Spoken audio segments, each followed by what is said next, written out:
esta inesperada falla técnica, continuamos.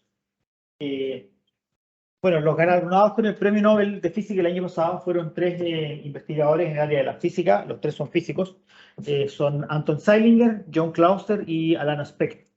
Y el premio fue básicamente galardonado por experimentos con fotones entrelazados que permitieron establecer la violación de las desigualdades de Bell e iniciaron la ciencia de la información cuántica. ¿Ya? Es decir, el premio es doble. Es primero por los resultados científicos obtenidos, ¿ya? En base a investigaciones durante unos 40 años aproximadamente, y porque las investigaciones de estos académicos permitieron dar origen a lo que hoy entendemos como ciencias de la información cuántica. Esto comienza antes de la mecánica cuántica, ¿sí? Hasta aproximadamente el año 1900 nosotros teníamos en física 2 grandes teorías que permitían explicar prácticamente todo lo que se observaba en la naturaleza y todo lo que sucedía en los experimentos. Estas 2 teorías fueron las leyes de Newton y las leyes de Maxwell. Es decir, haciendo uso de estas 2 teorías, hacia el 1900 éramos capaces de explicar prácticamente todo lo que veíamos. Ahora, estas 2 teorías tienen en común 2 características que son esenciales. La primera es que los estados de los sistemas, independientemente de cómo sean definidos en cada una de estas teorías, evolucionan en el tiempo. Y esa evolución en el tiempo depende única y exclusivamente de las condiciones iniciales de los estados. Y son propagados en el tiempo a través de un conjunto de ecuaciones. ¿Ya? Ahora, esto sucede tanto con Newton como con Maxwell. ¿Ya? ¿Cuál es la característica de esto? Es que nos permite a nosotros predecir con certeza, a partir del conocimiento de hoy, lo que va a suceder mañana. Eso quiere decir que estas 2 teorías son deterministas. ¿Sí? Yo puedo decir con certeza lo que va a suceder si conozco con certeza lo que sucede ahora. Ahora, eso es algo que no es muy extraño porque en la vida diaria nosotros también funcionamos con cierto grado de determinismo, ¿cierto? Nosotros esperamos que el sol mañana amanezca nuevamente. Nosotros esperamos que a final de mes nos llegue el sueldo, ¿cierto? Determinismo. Ahora, existe otra característica común que comparten estas 2 teorías, que es lo que llamamos el realismo. Asumimos que es posible medir cierto conjunto de cantidades que logran especificar cuáles son los estados físicos, ¿ya? Y que esta determinación es con una precisión absoluta, ¿ya? Además, asumimos que la medición de estas cantidades no afecta el estado del sistema que estamos midiendo, ¿sí? Ahora, es decir, las mediciones revelan el valor de propiedades de los sistemas que son preexistentes. Son valores de estas propiedades que existen antes de que yo haga la medición y son independientes de cómo yo haga la medición, ¿sí? Si yo a uno de ustedes le pregunto, por ejemplo, a ti, Catherine, ¿qué talla de pie tienes? ¿Cuál es tu segundo nombre? ¿Cuál es tu talla de calzado? ¿Cierto? Yo, independientemente de qué le pregunte a Catherine y cómo se lo pregunte, las respuestas de Catherine van a ser siempre las mismas y no van a depender de cómo yo le pregunte y no van a depender de que haya preguntado antes. ¿Por qué? Porque el hecho de que Catherine tenga un segundo nombre que sea Pamela y que calce talla 37 son propiedades que le atribuimos exclusivamente a Catherine y a nadie más. ¿Ok? Entonces, a eso es a lo que nosotros nos referimos como realismo, ¿cierto? Conocemos las cosas, los objetos naturales, por propiedades que los identifican y asumimos que esas propiedades son preexistentes, siempre han existido, y que cuando obtenemos el valor de esas propiedades, no cambiamos las propiedades de ese objeto, ¿sí? Porque de lo contrario el objeto dejaría de ser lo que es y sería otra cosa, ¿sí? O sea, si ustedes me preguntan hoy por mi nombre, yo les digo Aldo, y después me preguntan por otra cosa, y me vuelven a preguntar mi nombre, yo no me voy a cambiar el nombre, sigo siendo Aldo, ¿sí? Entonces, a eso nos referimos como realismo. Entonces decimos tanto que las leyes de Newton y las leyes de Maxwell son deterministas y son realistas, ¿sí? Ahora, estas 2 visiones, estas 2 propiedades, están extremadamente en acuerdo con lo que nosotros experimentamos en el mundo real. ¿cierto? Así es como vivimos el mundo nosotros. Vivimos en un mundo que es relativamente determinista en la mayoría de las cosas que nos afectan a nosotros los seres humanos y que es realista, ¿sí? Y que es realista.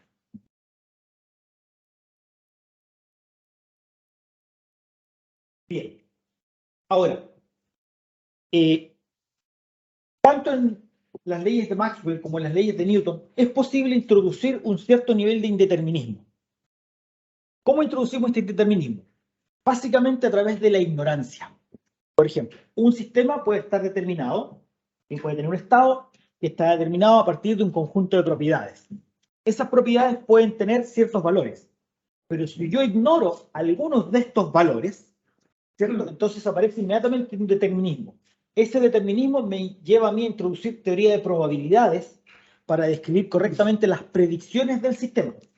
Entonces, es posible introducir determinismo en nuestras teorías, pero a través de introducir ignorancia como mecanismo que fuerce el indeterminismo. ¿Ya? Ahora, eso quiere decir que este indeterminismo no es fundamental. No es una limitación que aparezca desde la teoría, sino que básicamente es una limitación en cuanto a nuestras capacidades. ¿Sí? Por ejemplo, en física nosotros decimos que el estado dinámico de una partícula está caracterizado por su posición y su velocidad. Si yo conozco posición y velocidad ahora, haciendo uso de las leyes de Newton, yo puedo saber cuál va a ser su posición y su velocidad después. ¿Cierto? Bueno, si hago lo mismo con un conjunto de dos partículas, eso lo puedo hacer en una hoja de cuaderno. Si lo hago con tres partículas, ya no es tan fácil. Y si lo hago con un mol de partículas, me vuelvo loco y no hay cómo hacerlo. No hay computador que lo haga. ¿Sí? Entonces, podemos introducir el determinismo en ambas teorías por razones prácticas, en el sentido de que no somos capaces de coleccionar el conjunto completo de los valores de todas las propiedades que definen el estado. ¿Sí? Bien. ¿Alguna pregunta respecto a este determinismo, este realismo o esta forma de introducir un determinismo?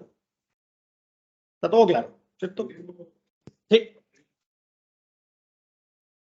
Hemos creado como el perfil de la clase. Se comentaba sobre que, aunque si el universo fuera determinista, sería como que todo el futuro ya estaría de alguna manera escrito y algún ser o entidad lo podría saber. Es un poquito la mecánica cuántica, que esto es como un poquito más feliz para nosotros, porque ya no todo es determinista, pero sin embargo hicieron un hamiltoniano que podía obtener resultados cuánticos a través de procesos clásicos, me parece. No me acuerdo bien cuál es el hamiltoniano, pero me parece que con el experimento de Bell eso se... ¿no? Vamos para ver, vamos a llegar. ¿Ya? Bien, ahora, hay una relación muy importante entre el determinismo y las leyes de la física y la teoría de la información. ¿Ya? O sea, están íntimamente relacionadas. Y aquí se nos empalman dos cosas que son aparentemente distintas. Una cosa son las leyes de Newton, las leyes de Maxwell, son teorías en física, con lo que es la teoría de la información. Y se empalman a partir del concepto de ignorancia.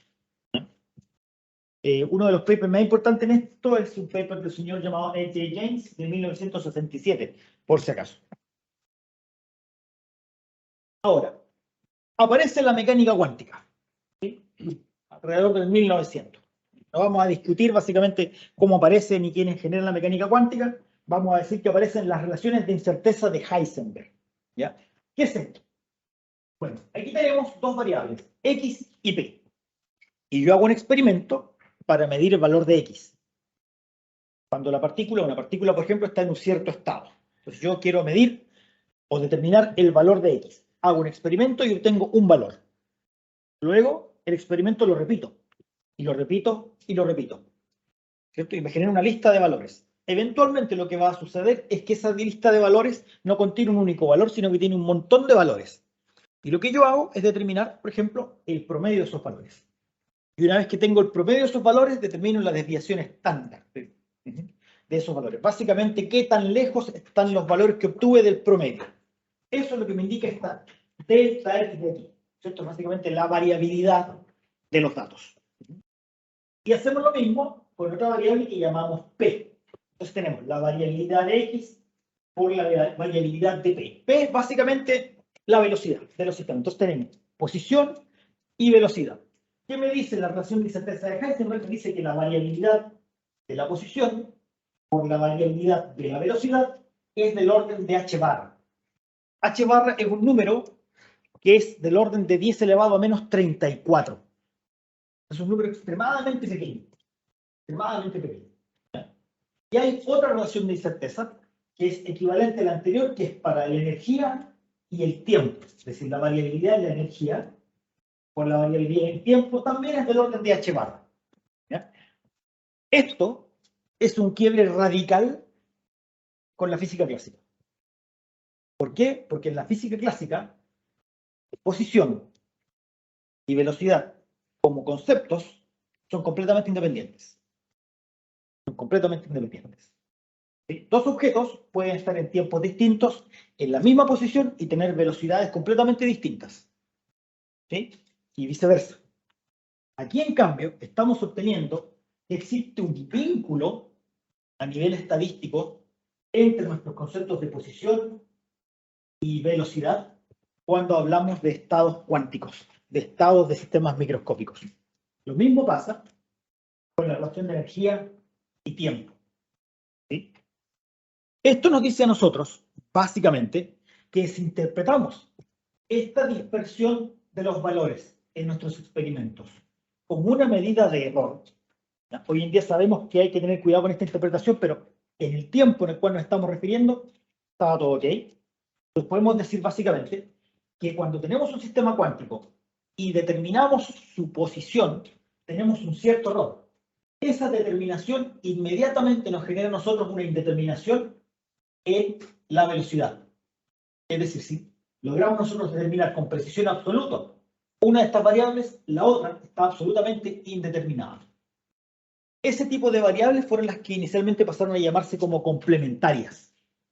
Son complementarias. Son dos variables que por alguna extraña razón de la mecánica cuántica no pueden ser determinadas simultáneamente con precisiones arbitrarias. ¿Ya? Con precisiones arbitrarias. Y ahí empezamos con problemas, porque clásicamente nosotros habíamos dicho anteriormente que podíamos determinar el valor de cualquier propiedad con certeza absoluta. ¿Sí? Con certeza absoluta. Entonces empezamos a tener diferencias notables.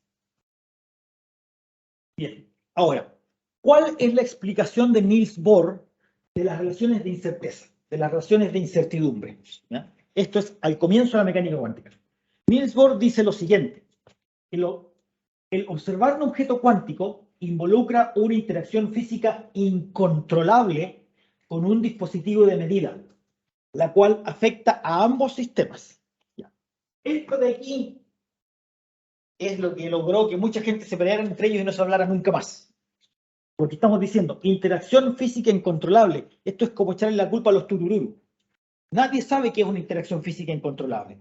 Esto es algo que él inventa y dice, no, ahí hay una interacción física entre lo que voy a medir y el objeto que mide.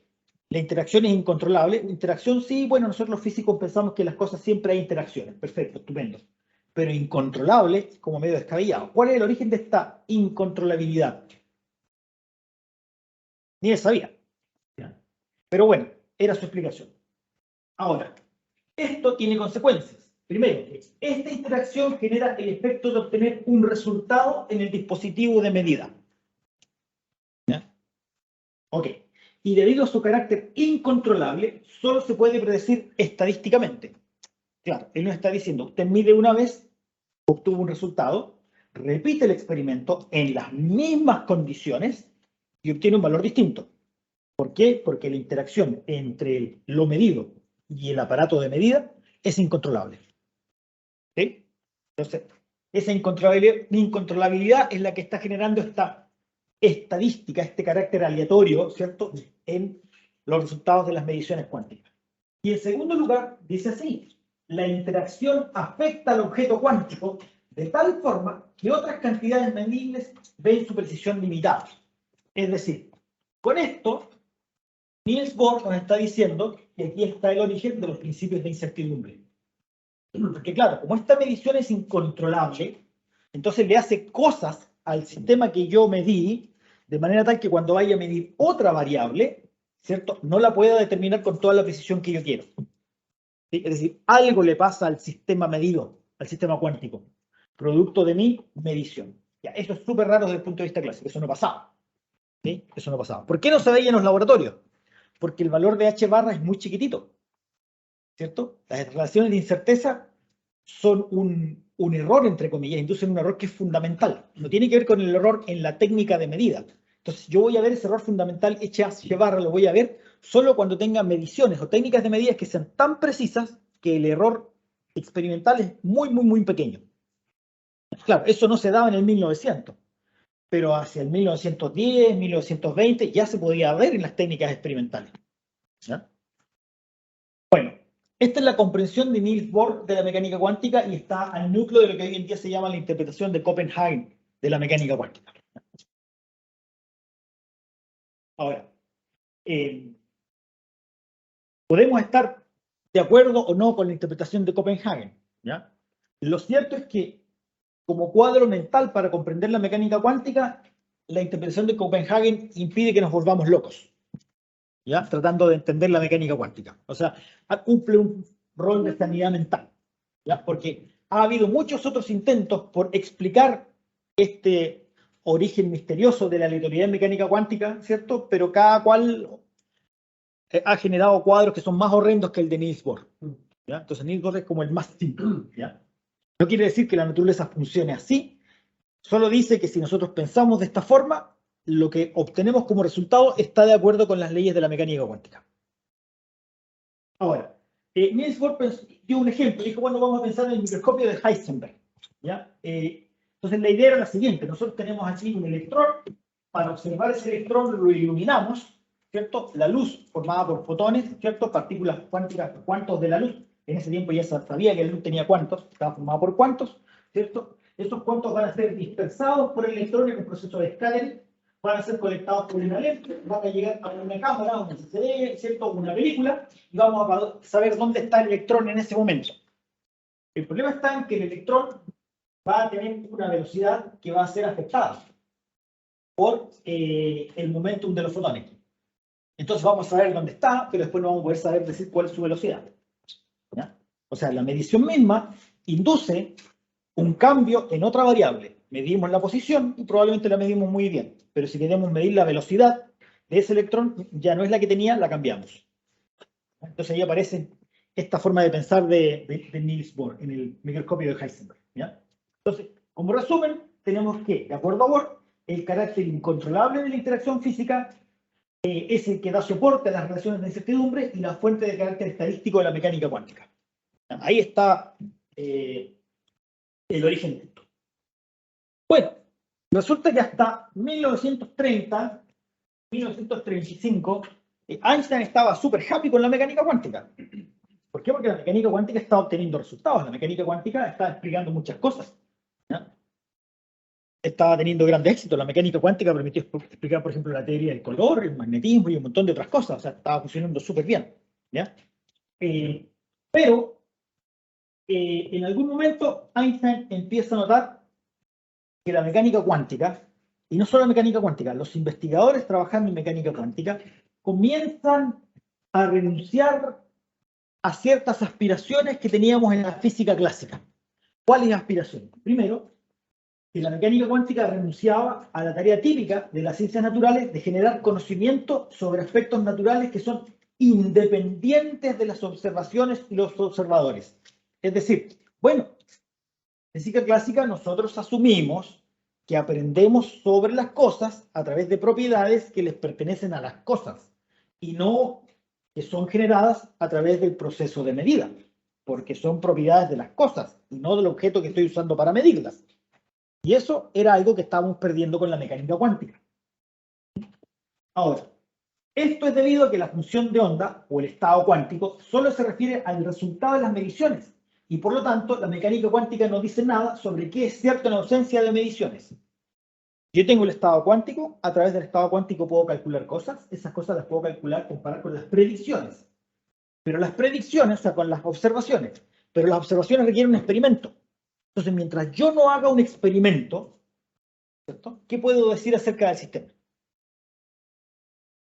No es mucho lo que puedo decir, de acuerdo a la mecánica cuántica. Y allí es cuando aparece la observación de, bueno, si yo no miro la luna sigue ahí arriba todavía. ¿Sí? Bueno, esa frase, ¿cierto?, está acuñada justamente para pensar en esto, en el sentido de que mientras yo no mida, la mecánica cuántica no es mucho lo que me permite decir. Ahora, la mecánica cuántica proporciona leyes que permiten relacionar las probabilidades de distintas observaciones e incluso predecir estas, pero ninguna de ellas nos dice cómo es la naturaleza en ausencia de observaciones. ¿Sí? No nos dice nada al respecto. Luego, para Einstein, la mecánica cuántica tiene un carácter de irrealista. O sea, si la física clásica es realista, según Einstein, la mecánica cuántica es irrealista. Siguiendo, Einstein también observó que la mecánica cuántica es una teoría de carácter esencialmente estadístico. Las probabilidades asociadas a la función de onda o estado cuántico son de carácter esencial fundamental, es decir, estas no aparecen debido a la ignorancia de los valores de ciertas cantidades, como en el caso de la mecánica estadística. Sí, la mecánica cuántica es esencialmente estadística, pero si yo me voy al caso clásico y digo, bueno, en el caso clásico introduzco indeterminismo porque hay ignorancia. ¿Dónde diablos está esa ignorancia en el caso de la mecánica cuántica? No está, o al menos nadie la ha encontrado. Entonces, Einstein dice que para Einstein la mecánica cuántica tiene un carácter indeterminista. Luego, de acuerdo a Einstein, ¿cierto?, la mecánica cuántica es irrealista e indeterminista.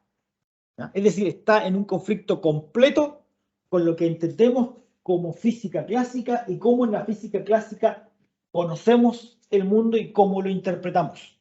O sea, hay un conflicto serio. ¿Ya? Ahora, este conflicto es más serio aún porque las personas que crearon la mecánica cuántica se dedicaron a propagar la mecánica cuántica alrededor del mundo como el nuevo evangelio. Todos nos tragamos el evangelio, lo encontramos súper bonito porque la mecánica cuántica me permitía predecir lo que había en el laboratorio. Esto es súper chévere. La mecánica cuántica tiene precisiones como de 9 dígitos decimales, espantosamente precisa. ¿Sí? Pero el precio que pagamos fue esta irrealidad y este indeterminismo. El problema está en que no le pareció a nadie que fuese un problema, excepto a Einstein y a otros pocos. Bueno, entonces, el carácter irrealista e indeterminista de la naciente mecánica cuántica llevó a Einstein a considerar que a medida que estas propiedades están introducidas, o sea, en qué medida estas propiedades están introducidas en los fundamentos de la teoría. Es decir, bueno, la mecánica cuántica comparada con es irrealista e indeterminista. Bueno, pero ¿dónde se nos colaron estas dos propiedades cuando construimos la mecánica cuántica? ¿Dónde se metieron? ¿Ya? Porque para Einstein esto es un problema real. ¿Ya? Que la teoría tenga esta característica irrealista e indeterminista es un problema. Bueno, ¿dónde está ese problema? ¿Dónde lo ves? En particular, Einstein se preguntó si es posible adscribirle propiedades a los sistemas cuánticos aún en ausencia de mediciones. O sea, si la mecánica cuántica no me dice nada acerca de un sistema mientras no lo esté midiendo, ¿cómo le adscribo propiedades a ese sistema? ¿Sí? ¿Cómo digo qué es? ¿Cierto? El Sol debería estar en alguna parte, allá, yo no lo estoy mirando. ¿Qué puedo decir del Sol? Según la mecánica cuántica. No puedo decir nada. ¿Sí? Bueno, pues, lo primero que hizo Einstein fue preguntarse, bueno, ¿sería posible adscribir propiedades, ¿cierto?, a sistemas aún en ausencia de mediciones y dentro del contexto de la mecánica cuántica? ¿Habría alguna forma de hacerlo? En otras palabras, ¿pueden ser derivadas desde un estado cuántico todas las verdades físicamente relevantes sobre un sistema cuántico? Hay una luz de duda, ¿cierto? Porque yo digo, no, desde un sistema cuántico usted puede decir esto, esto y esto, pero mientras no mida no puede decir nada. Bueno, si no puedo decir nada, entonces hay cosas o frases o proposiciones cuya verdad yo no puedo demostrar. Hay cosas que en principio no puedo decir. ¿Sí? Entonces se preguntó, uy, estamos en problema, porque sobre un sistema hay algunas cosas que yo debo ser capaz de decir, pero quizás la mecánica cuántica no me permite decirlas todas. ¿Sí? Y luego viene entonces la pregunta relevante de Einstein. ¿Provee el formalismo de la mecánica cuántica una descripción completa de los sistemas cuánticos? Es decir, una descripción a partir de la cual yo pueda asignarle un valor de verdad a todas las proposiciones que son físicamente válidas. ¿Sí? Y esto es súper interesante porque está en relación con el problema de la completitud de la matemática y el programa de Gödel. ¿Ya? Y el programa de Gödel. Así que aquí se intersectan dos problemas grandes de la matemática y de la física y de la filosofía y de la lógica. O sea, aquí ya se armó una pata de pollo que nadie entiende. Bueno, desde el 35 llegamos, o sea, seguimos el año 35, ¿cierto? Y aparece un artículo en la literatura que fue escrito por Albert Einstein, Boris Podolsky y Nathan Rosen, ¿ya? En Physical Review, una revista que está extinta, ¿cierto? Pero que ahora se llama Physical Review A, es como la heredera de Physical Review, ¿ya? Ahora, este artículo se titula así: ¿puede la descripción mecánica cuántica de la realidad física ser considerada completa? La misma pregunta que teníamos delante. Es decir, ¿es la mecánica cuántica completa en el sentido que me deja decirlo todo acerca de los sistemas físicos a partir de su formalismo? ¿Puedo o no puedo hacerlo?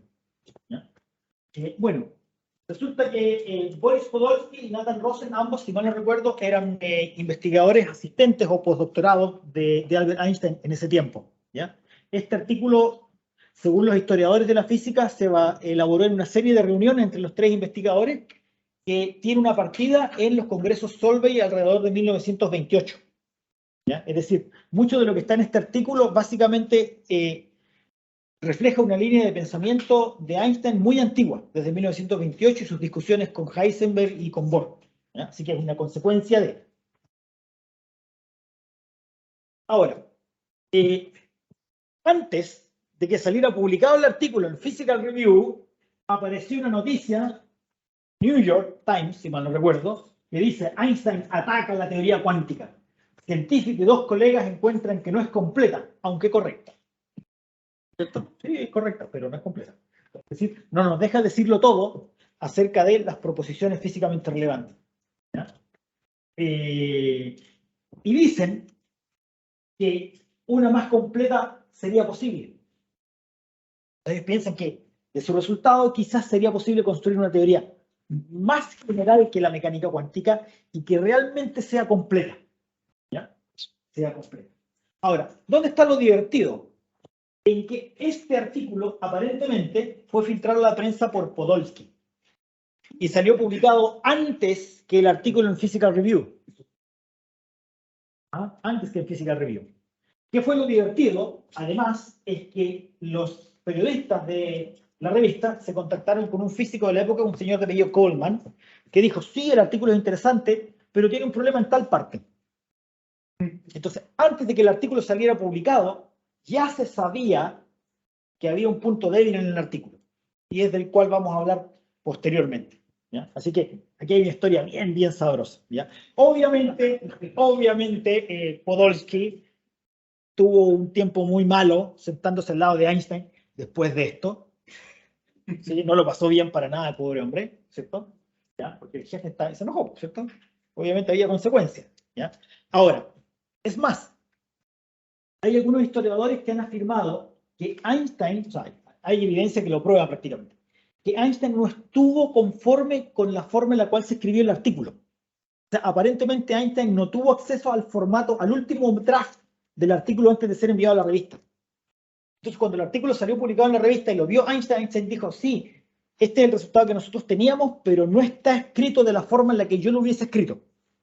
O sea, aparentemente la lógica que se presenta en el artículo y los argumentos llevan al mismo resultado, pero lo hacen de una forma que es extremadamente complicada, lo cual es absolutamente cierto. ¿Ya? Esto se podría haber dicho mucho más simple, pero Boris y Podolsky se fueron por el lado de la lógica y lo hicieron bastante más complicado. ¿Ya? Einstein después, subsecuentemente, el 35, el 36, 37, se dedica a publicar artículos en donde muestra la versión de este artículo. ¿Ya? Pero esos artículos no los ha pescado nadie, todos se quedaron con esto. Ahora, en ese artículo, Boris Podolsky, o sea, Einstein, Podolsky y Rosen realizan dos afirmaciones. La mecánica cuántica es incompleta. Esa es una afirmación y puede ser cierta o verdadera. Cantidades incompatibles Es decir, las que no pueden ser medidas simultáneamente, no pueden tener una realidad simultánea. Es decir, si hay dos cantidades que yo no puedo medir simultáneamente, a la cual no le puedo escribir valores simultáneamente, entonces no pueden tener una realidad simultánea. Son dos afirmaciones que realizan estos tres investigadores. Y ellos presentan dos premisas. ¿Ya? Dicen que I o 2I es verdadera. ¿Ya? Es decir, la disjunción de estas dos afirmaciones es cierta.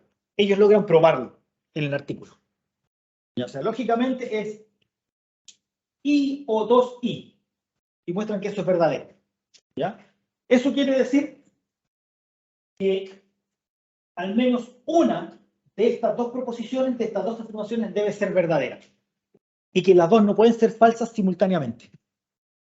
¿Ya? Eso es algo que ellos demuestran haciendo uso de lógica en el artículo. ¿Ya? Luego, por ejemplo, si I es falsa, 2 debe ser verdadera, por la tabla de verdad de la disjunción. Debe ser así. Luego, si la mecánica cuántica fuese completa, es decir, esta es verdad, es falsa, la mecánica cuántica es completa, entonces cantidades incompatibles no pueden tener una realidad simultánea. ¿Ya? Esto es algo que desprendemos de esta premisa de aquí. Una siguiente premisa. Dicen, si I es falsa, es decir, si esta es falsa, entonces 2 también es falsa. La implicancia. ¿Ya? Ahora, ¿qué consecuencias tiene esto? Esto ellos también lo prueban. La forma de probar esto es locura.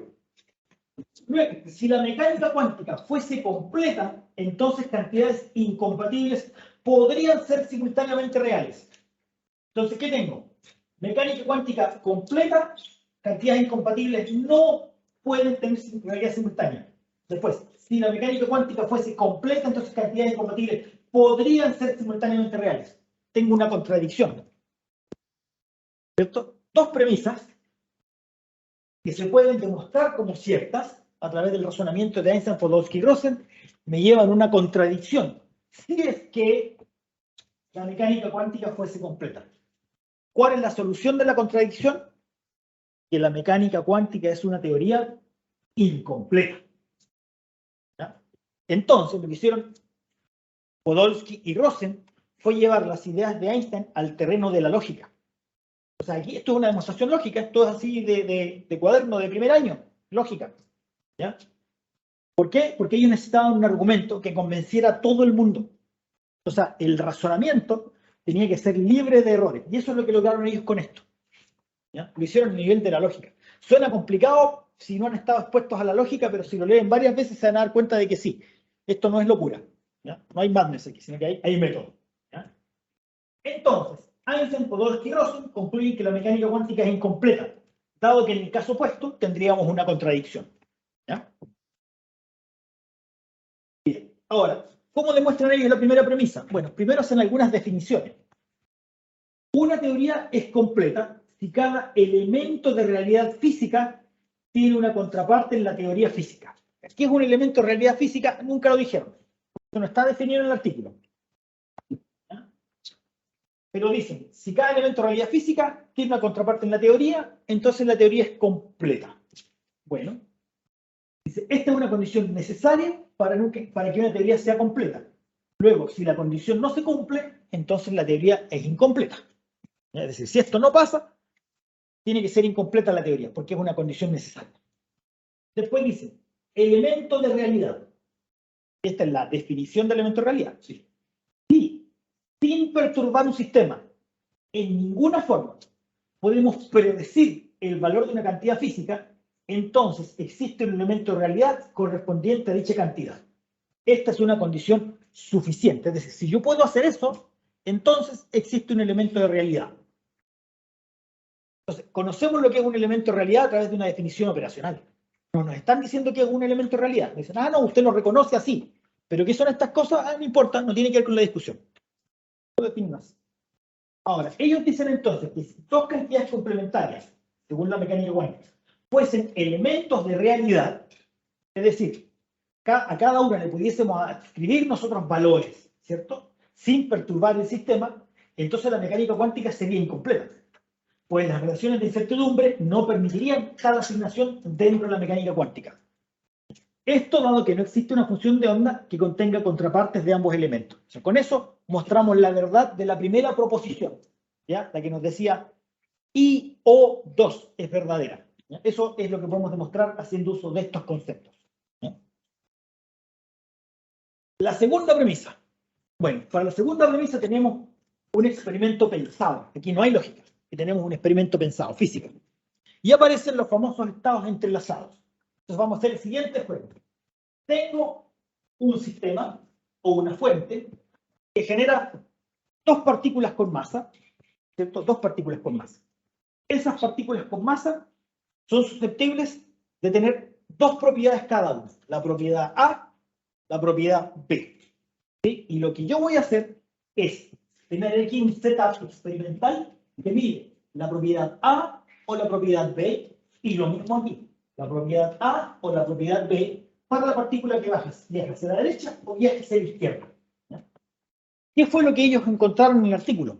Mostraron que era posible encontrar un estado cuántico tal que si yo mido en la primera partícula, la propiedad A, yo puedo deducir, sin hacer un experimento en la partícula 2, en la que se va a la derecha, cuál es el valor de B. Y lo puedo deducir con certeza. ¿Sí? Y pasa lo mismo. Si yo en esta partícula mido ahora la variable, la cantidad B, voy a adivinar o voy a predecir con certeza el valor que hubiese tenido un experimento de la variable A. ¿Ok? Entonces, ese es un estado que ellos inventan. ¿Cierto? El estado que ellos ponen en el artículo no es tan satisfactorio, pero otros investigadores después mostraron que sí, que esto realmente tiene sentido y tiene realización física. Entonces, fíjense bien, tenemos un estado que tiene dos partes, sistema que tiene dos partes, midiendo una parte, yo puedo averiguar o deducir el valor que tendría B o A, ¿cierto? En cualquier experimento que hubiese realizado, pero sin hacer el experimento. Es decir, estoy midiendo esta partícula y estoy averiguando el valor de una propiedad de esta partícula sin tocar la partícula. ¿Sí? ¿Qué viene después? Bueno, separabilidad. ¿Qué consiste en la separabilidad? Ellos dicen, bueno, el estado real de esta partícula no depende del estado real de esta otra partícula. O sea, cada partícula tiene su propia realidad, tiene sus propios elementos de realidad. ¿Ya? Entonces, lo que yo haga aquí no crea el elemento de realidad ya, el elemento de realidad es preexistente. Eso nos lo podemos tragar o no, pero asumamos que es así, es una hipótesis. No está bien elaborada en el artículo, pero es una de las hipótesis que es crucial. Y luego viene, bueno, la especialidad de Albert Einstein. Localidad. ¿Por qué? Porque lo que yo quiero es que cuando yo mida aquí, mi medición no afecte lo que yo estoy haciendo al otro lado, ¿cierto? Claro, porque si yo hago algo aquí y mi medición cambia lo que está haciendo allá, entonces, en ese caso, no puedo escribirle un elemento de realidad a lo que sucede allá. Tengo que introducir la localidad. ¿Por qué? Porque lo que yo quiero es que cuando yo mida aquí, no haya ninguna posibilidad de una interacción física sobre la otra partícula a nivel de los elementos de realidad. Entonces, introduzco la localidad de Einstein. ¿Qué significa esa localidad en la práctica?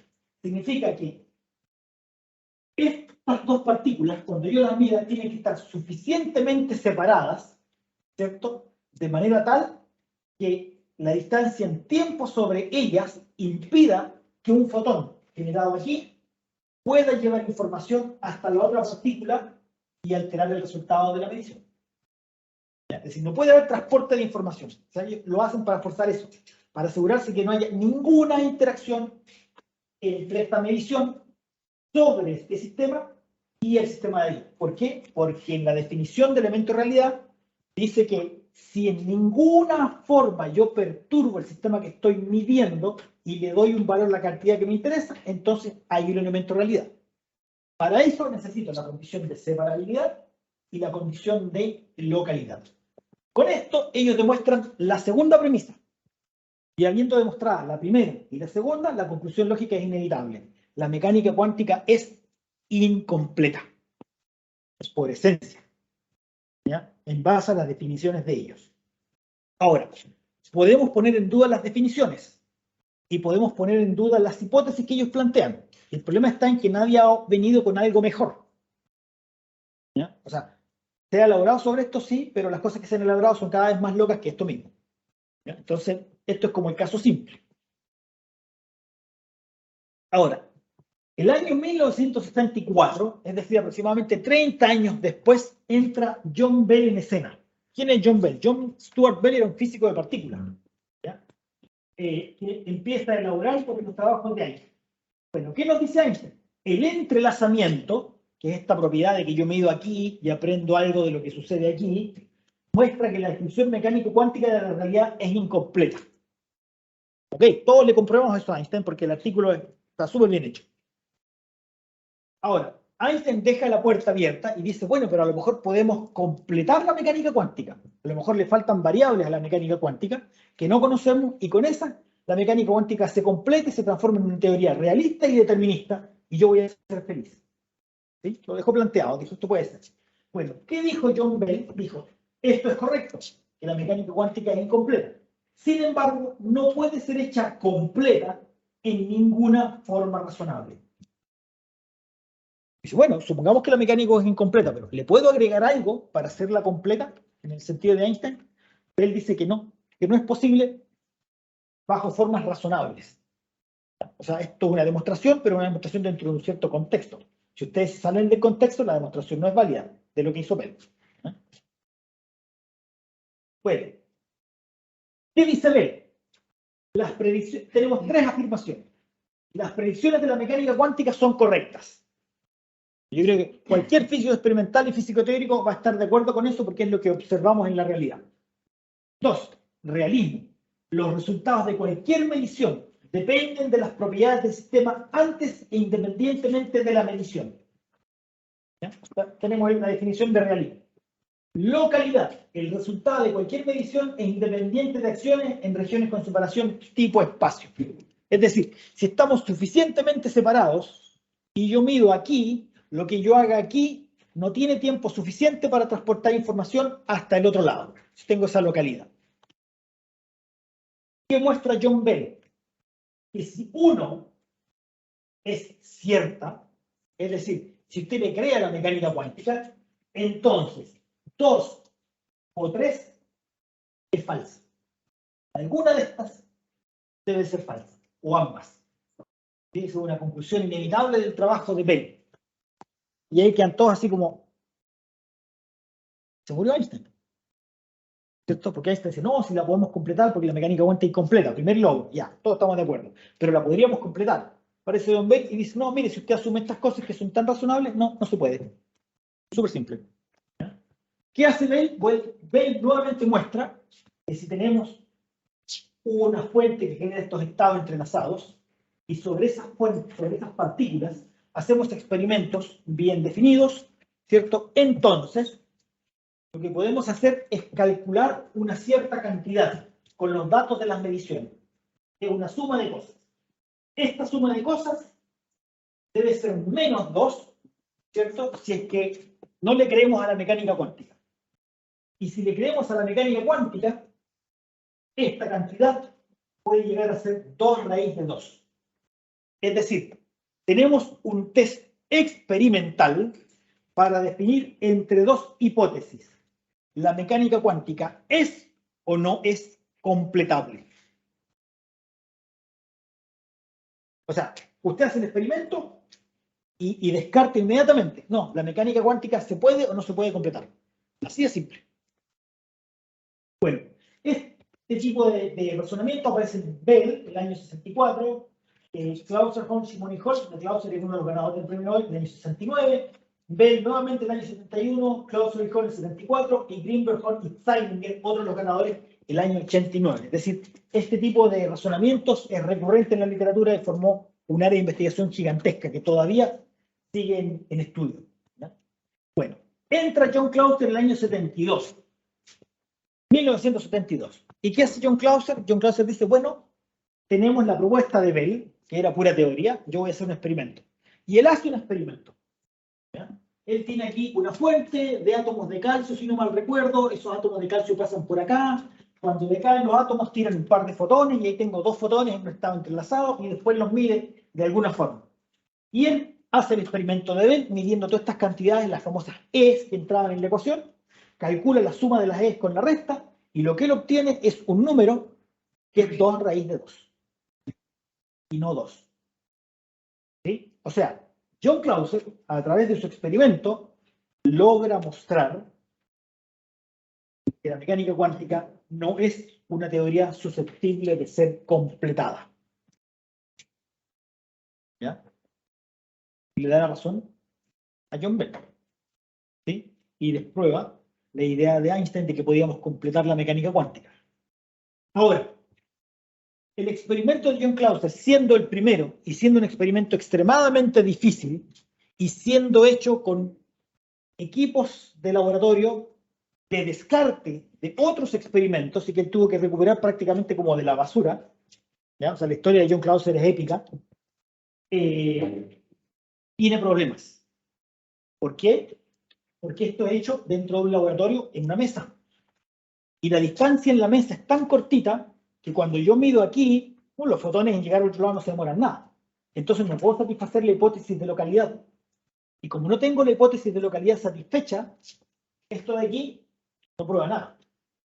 Muestra el camino, pero no es una demostración. ¿Cierto? Del 2 raíz de 2. Sí, obtuvo un 2 raíz de 2, sí, perfecto. Pero sus experimentos no son no locales. ¿Sí? Está frito. Entonces hay que repetir esto y hay que hacerlo. ¿Ya? ¿Qué otro problema tenía? Que las mediciones son estáticas. Es decir, decía, ya, yo mido aquí y al otro lado mido aquí, después mido aquí, mido aquí. Bueno, resulta que para que el test de Bell funcione bien, necesitamos que las mediciones se vayan escogiendo de forma aleatoria. Yo tengo que tener aquí un generador de números aleatorios que escoge entre medir una cosa o medir la otra, y al otro lado lo mismo, y que estas mediciones sean independientes de estas otras. Entonces, aparte de la localidad, necesito aleatoriedad en las mediciones, necesito esas dos cosas. Ninguna de estas dos cosas se cumplían en el artículo en el trabajo de Clauser. Ahí tenemos una fotografía de John Clauser cuando estaba joven, ¿cierto? Trabajando en su laboratorio. Ustedes comprenderán ahí, prácticamente no hay nada que sea digital, son todas brillitas nomás. Estamos hablando del 76. ¿Te parece el tipo, cierto? Sí, el mismo, yo creo que es el mismo. Bien, después entra Alan Aspect el año 82. Ajá. Y Alan Aspect dice, bueno, yo puedo hacerlo mejor que Clauser. ¿Por qué? Porque yo tengo la tecnología, ¿cierto? Para lograr que las mediciones ahora sean realmente aleatorias. Esa es la contribución de Alan Aspect. Él logra hacer un experimento en donde, reconociendo el trabajo de John Clauser, logra mejorar parte del setup experimental e introducir esta aleatoriedad. ¿Qué encuentra Alan Aspect? Que introduciendo esta aleatoriedad, sus resultados nuevamente le dan un 2 raíz de 2. ¿Cierto? Y mostrando que la mecánica cuántica no es completable. Bueno, lamentablemente, el trabajo de Alan Aspect cierra este problema con la aleatoriedad de las mediciones, pero no cierra el problema de la localidad. Entonces, teníamos un problema todavía abierto. Y ahí es cuando finalmente aparece Anton Zeilinger el 98. ¿Qué hace Zeilinger? Zeilinger tiene un setup en donde genera un par de fotones en estos estados exóticos de la mecánica cuántica, estos estados entrelazados, toma un fotón, lo mete en una fibra óptica, el otro fotón lo mete en otra fibra óptica y hace las mediciones a una distancia separada de 400 metros. Y hace las mediciones en forma aleatoria, haciendo lo que había hecho Alan Aspect. Entonces, el experimento de Anton Zeilinger logra cerrar el problema de la localidad y el problema de la aleatoriedad. Y lo que él obtiene, efectivamente, es un 2 raíz de 2. Entonces, en principio, el experimento de Anton Zeilinger es el primer experimento que cierra estos dos problemas que tenían los experimentos anteriores y demuestra de una forma relativamente concluyente que la mecánica cuántica es una teoría que no puede ser completada. Es decir, yo no puedo generar una teoría más general que sea realista, determinista y local. Bueno, Anton Zeilinger después hizo experimentos a distancias de 144 kilómetros de distancia entre Tenerife y La Palma. ¿Ya? Tenía un generador de de fotones gemelos y los desplazaba desde un observatorio a otro entre estas dos islas en España. ¿Ya? 144 kilómetros, o sea, de 400 metros pasamos en algunos años a 144 kilómetros. Bueno, este tipo de tecnologías es lo que después dio origen hoy en día a lo que conocemos como comunicaciones cuánticas. La posibilidad de hacer criptografía cuántica, la posibilidad de hacer teleportación cuántica, ¿cierto? Y ese tipo de fenómenos. Entonces, el desarrollo tecnológico en la carrera, por lograr demostrar fehacientemente el resultado de Bell, ¿cierto? Continuando con las ideas de Einstein, dio origen a un desarrollo tecnológico que fue parte de lo que meritó la concesión del premio Nobel a estos tres investigadores. Ahora, ¿en dónde estamos? Bueno, teorías locales realistas son inconsistentes con las predicciones de la mecánica cuántica y con las observaciones experimentales. ¿Ya? Es decir, si yo quiero cambiar la mecánica cuántica por una teoría que sea local y que sea realista y que tenga un grado de determinismo, ¿cierto? Eso no es posible, porque no va a ser consistente con las predicciones de la mecánica cuántica ni con las observaciones experimentales. Eso es lo que nos dicen a nosotros Clauser, Zeilinger y Aspect. Eso es lo que aprendemos del trabajo de ellos. Bueno, entonces uno se pregunta, ¿cuál es la hipótesis falsa? ¿Qué es lo que está fallando? ¿La localidad? O sea, ¿el universo sería no local? Claro. El realismo, tenemos que abandonar nuestra noción de realismo y cambiarla por otra. ¿Sí? O sea, no tendríamos que aprender como nosotros creemos que aprendemos. Ambas, localidad y realismo, porque ambas podrían estar incorrectas, ¿cierto? Otras posibilidades, porque como les comentaba yo a ustedes anteriormente, este es un trabajo en el cual hay mucha filosofía de la ciencia y mucha lógica. Entonces hay pequeños detalles que si ustedes los cambian, los resultados pueden cambiar dramáticamente. Entonces podríamos tener otras posibilidades. Y la quinta, que es la más interesante desde mi punto de vista, es que la lógica que estamos usando sea la incorrecta y tengamos que cambiar de lógica. ¿Sí? Porque yo he estado aquí haciendo uso de la lógica aristotélica para llevar a las conclusiones de los trabajos, y es lo que hicieron ellos en sus artículos. ¿Y por qué tengo que usar la lógica aristotélica? ¿Sí? Es una decisión mía. Pero puede ser que la naturaleza no funcione con la lógica aristotélica, necesita una lógica distinta. Entonces es una puerta que también está abierta. Por eso entonces terminamos esta charla y espero que haya quedado más o menos claro por qué estos tres tipos son súper importantes. Muchas gracias.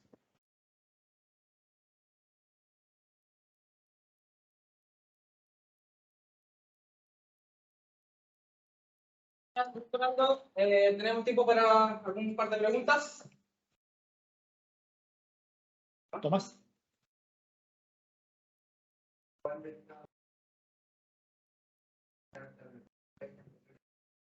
No. El avance en términos experimentales se ha ido a tratar de eliminar varios loopholes, ¿ya? O sea, problemas que afectan hipótesis que no se cumplen en el laboratorio y que obviamente hacen que la conclusión no sea correcta, ¿ya? Entonces, hay un loophole que es el que está abierto, que es el de la independencia estadística, ¿ya? Que dice básicamente que yo asumo que mi elección aleatoria de las mediciones es independiente de las variables escondidas, de las variables ocultas. Esa es una hipótesis de dependencia estadística que no necesariamente se tiene que verificar en la práctica, ¿ya? Y se han hecho experimentos para tratar de cerrar este loophole. De hecho, si mal no recuerdo, Anton Zeilinger hizo un experimento con luz proveniente de estrellas distintas, ¿ya? O luz proveniente del universo temprano, de manera tal de evitar esta dependencia estadística, ¿ya? También encontró un 2 raíz de 2. Entonces se ha ido por ese lado. Ahora, desde el punto de vista teórico, la literatura es salvaje, honestamente salvaje, ¿ya? Entonces las posibilidades son infinitas. El problema está en que tú puedes generar muchas teorías muy raras, ¿ya? Que engloban a la mecánica cuántica, ¿ya? Pero que tienen elementos que son tanto o más controversiales que los que tiene la mecánica cuántica. Entonces, progreso no diría que ha habido, ¿ya? Ha habido quizás más variaciones, se ha aumentado el zoológico de teorías posibles, ¿cierto? Pero en realidad no estamos tan cerca de realmente comprender qué es lo que sucede aquí. Si tú haces una encuesta en un congreso de fundamentos de la mecánica cuántica te vas a encontrar con un tercio que se va por la localidad, un tercio por el realismo y un tercio por localidad y realismo. Así está dividida la comunidad. Bueno, no tenemos más tiempo para preguntas, así que cualquier otra pregunta, te lo preguntas personalmente. Bueno, entonces, con esta Ahora- actividad, ¿sí? No, ahora hacemos una pequeña, vamos a tener una, voy a hacer yo la Sí, despedida. sí, ya. Vamos a hacer la despedida, así que bueno, un aplauso al profesor Aldo.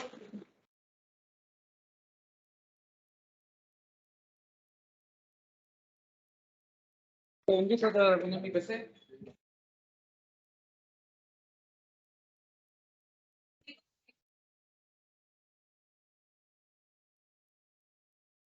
Sí,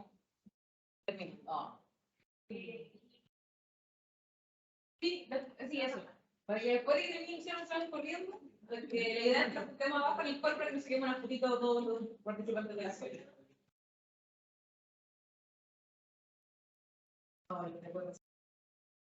¿Puedo decir una cosa, Rosita? O sea, en realidad agradecerle por la escuela. Creo que es un nivel muy maestro, de un gran nivel en términos de las cosas que yo he experimentado otras veces en su actividad, y creo que de los expositores y aparte de las distintas temáticas que han podido abordar desde ámbitos completamente académicos hasta ámbitos más empresariales, creo que es súper destacable, y agradecerle a todos ustedes porque se nota que han hecho un gran esfuerzo y por su interés. Gracias.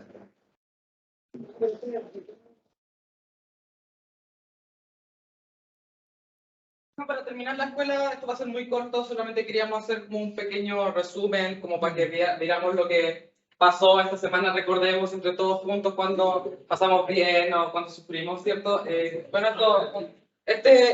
Organizar este evento fue extremadamente desafiante por muchas razones. O sea, era la primera vez que se hacía algo así en Chile. Y bueno, no era solo hacer clases, queríamos hacer talleres para que la gente aprendiera haciendo, o sea, aprender computación cuántica de verdad. Y más aún, que después colocamos la modalidad online para que más gente pudiera entrar. Así que estamos muy contentos. Aquí están el equipo, los chicos, la Bárbara, Daniel, Felipe, Damián, Jorge y Alejandro, que fueron los que sacaron este proyecto adelante. Así que, bueno, un aplauso para ellos, para todos.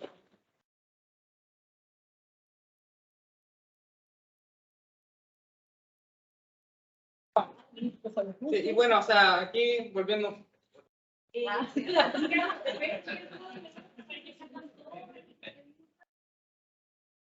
como que esto no pasó.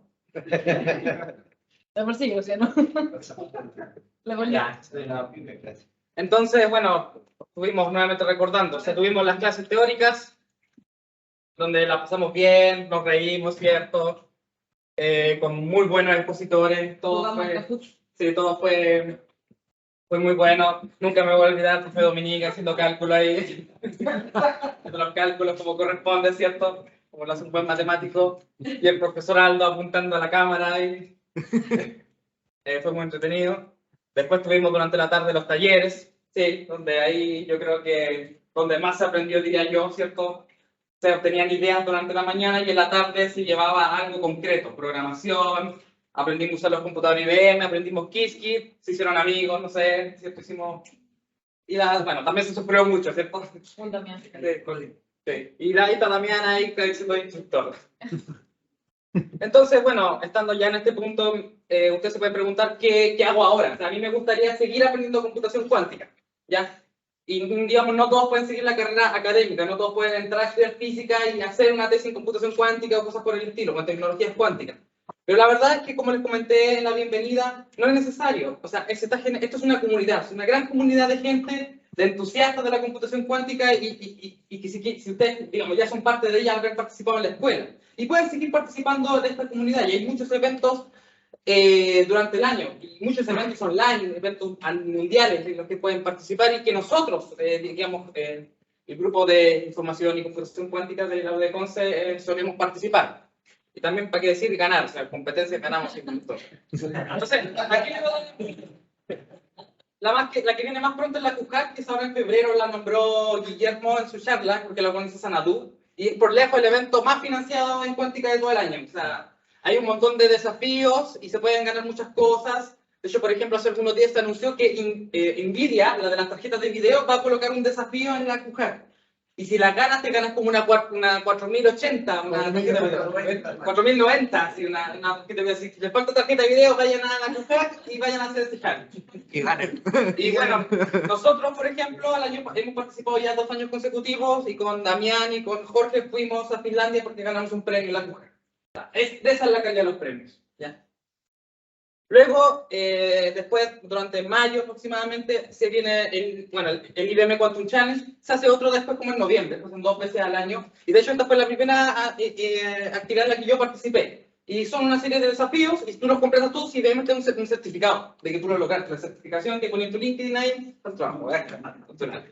Viene muy bien y es muy bueno para introducirse. Extremadamente bueno. Yo lo recomiendo, de hecho, partir por ahí. Luego, por alrededor de... esto más o menos en octubre, se suele hacer el Kiss Fall Fest, que es como el mes de Kiss, ¿ya? Que donde se hace, alrededor del mundo se hacen escuelas de computación cuántica, se hacen hackatones, se hacen un montón de actividades, charlas, así. Viene muy bien. Aquí en Latinoamérica ya se ha participado 2 veces, digamos, a través de México, que ha organizado, y este año también organizó, creo que Perú participó. Y aquí también los chicos han participado en esa actividad y han tenido muy buenos resultados de manera remota, ¿cierto? Así que también es una buena alternativa. Si quieren participar en alguna escuela, bueno, IBM organiza una escuela todos los años, la Global Summer School, que se organiza como en nuestro caso, vacaciones de invierno, como en julio, ¿ya? Y es muy buena, es remota nuevamente, y bueno, esta va a ser su 4ª edición, la de este año, la 4ª edición. Y después, quizás, si yo son más... tienen expectativas extremadamente altas, está el Open Science Prize, que este es un concurso abierto que hace IBM para resolver un problema extremadamente importante. Y es tan importante que el premio son $30.000. 30 millones de pesos chilenos. O sea, si tú, la mejor solución al problema, la persona que provenga, la mejor solución al problema que ellos están poniendo, se lleva 30 millones de pesos chilenos. Ya. Entonces, si ya quieren pagar sus deudas, pueden ir a tratar de resolver este problema. Y también me gustaría agregar que nosotros mismos vamos a tratar de hacer más eventos de este tipo de cosas durante el año. No puedo prometer nada en realidad, en concreto, porque no hay nada concreto, pero esperamos tratar de mantener como el ritmo haciendo cositas. Por lo menos una 2ª edición de la escuela. No podemos decir nada, no podemos hablar nada. Por lo menos en una charla. Y bueno, también lo que pueden hacer, si se pueden certificar, pueden sacar un certificado oficial por IBM, hay que pagar, pero si son vivos así, cada cierto tiempo liberan como ofertas para hacerlo gratis. Así como hacerlo gratis. Yo lo hice gratis. Y teniendo esa certificación, ustedes pueden unirse al Qiskit Advocate Program. Y si ustedes se preguntan qué es esto, es básicamente un montón de gente con poleras de Qiskit. Y aquí, digamos, de Chile, en Chile existen 2, o sea, chilenos en realidad existen 2 advocates, que soy yo, ¿ya? Yo tengo esta certificación, y Leonardo Zambrano, que ahora está haciendo su postdoctorado en Barcelona. Entonces, bueno, con esto quiero dar hincapié de que se puede hacer, cualquier persona lo puede hacer. Si uno aprende Qiskit, da la prueba y después postula esto. Y eso es todo. ¿Tú tienes tu polerita? ¿La han dado? Y yo, bueno, ya andaba con la polera. Así que, bueno, si están interesados en eso, también me pueden escribir, ¿cierto? Y, bueno, lo que sea. Ahí eso sería todo. Muchas gracias.